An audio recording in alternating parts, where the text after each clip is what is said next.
મહાશિવરાત્રિના પર્વના અનુસંધાને સોમનાથમાં તૈયારીઓ પૂરજોશમાં ચાલી રહી છે। ભક્તિ ભોજન અને ભજનના આ ત્રિવેણી સંગમમાં ડૂબકી લગાવવા આવતા શ્રદ્ધાળુઓ માટે સોમનાથ ટ્રસ્ટના સંકલનમાં રહી અને વહીવટી તંત્રની તમામ તૈયારીઓ પૂર્ણતાના આરે છે।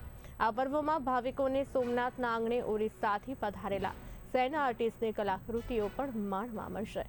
કલાકૃતિઓ અંગે સેના આર્ટિસ્ટ નારાયણ સાહુએ મહાશિવરાત્રિના પર્વ પર સોમનાથ આવવાનું સદનસીબ ગણાવ્યું। રેત શિલ્પના માધ્યમથી અમે અહીં અમારી કલાનું પ્રદર્શન કરીશું। આ રેત શિલ્પ તૈયાર કરવામાં 60 ટન રેતી અને આશરે 2 થી 3000 લીટર પાણીનો વપરાશ કર્યો છે। અન્ય 8મા સોમનાથ મંદિર અને શિવ તાંડવની કૃતિઓ तैयार કરવામાં આવશે।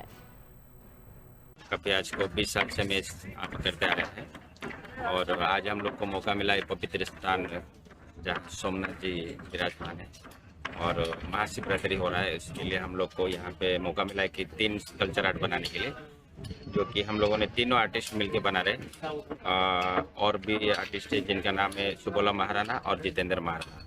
हम तीनों ने उड़ीसा से है और ये तीनों आर्ट को 3 दिन में हम लोग खत्म करेंगे। एक आर्ट को हम लोगों ने तीनों मिलके 1 दिन में खत्म करेंगे।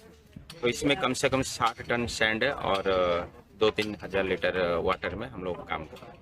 तो पर डे में 1 आर्ट खत्म करें। 3 दिन में हम लोगों ने तीनों आर्ट खत्म करें। तो आप जो स्कल्पचर देख रहे हैं इसको कम से कम 24 घंटा लग गया हम लोग को बनाने के लिए और डे नाइट काम चालू था। और जो छोटा आर्ट है वो 1 दिन में बन जाएगा 12 घंटे में।